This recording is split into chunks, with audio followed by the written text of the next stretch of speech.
السلام علیکم ورحمۃ اللہ وبرکاتہ۔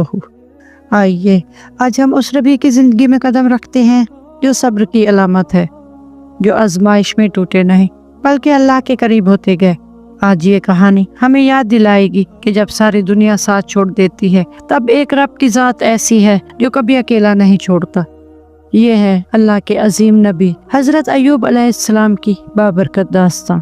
صبر، حوصلے، ایمان اور یقین کی وہ مثال جو قیامت تک انسانیت کو ہمت دیتی رہے گی۔ یہ ہے حضرت ایوب علیہ السلام۔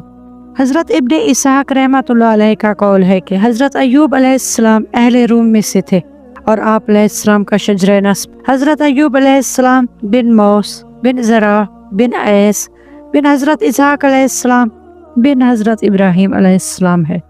ایک اور قول کے مطابق حضرت ایوب علیہ السلام کا شجرہ نسب یوں ہے: حضرت ایوب علیہ السلام بن موس بن روئیل بن عیس بن حضرت اسحاق علیہ السلام۔ اس کے علاوہ بھی بے شمار قول ہیں۔ حافظ ابن اسحاق رحمۃ اللہ علیہ کا قول ہے کہ آپ علیہ السلام کی والدہ حضرت لوط علیہ السلام کی صاحبزادی تھی اور والد ان لوگوں میں سے تھے جو حضرت ابراہیم علیہ السلام پر اس دن ایمان لائے تھے جب انہیں آگ میں ڈالا گیا اور آگ ان کا کچھ نہ بگاڑ سکی۔ قرآن مجید میں ارشاد باری تعالیٰ ہے: اور اس کی اولاد میں سے داؤد اور سلیمان اور ایوب اور یوسف اور موسیٰ اور ہارون۔ سورہ الانعام آیت نمبر 84۔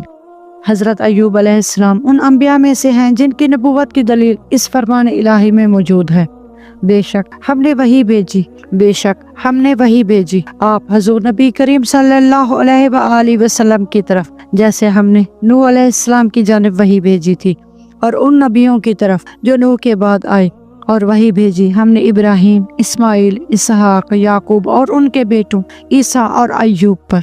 سورہ النساء آیت نمبر 163۔ صحیح یہی ہے کہ حضرت ایوب علیہ السلام عیس بن اسحاق علیہ السلام کی اولاد میں سے ہیں۔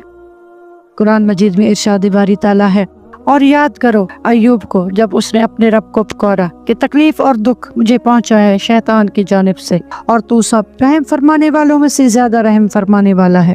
سورہ الانبیاء آیات نمبر 83 تا 84۔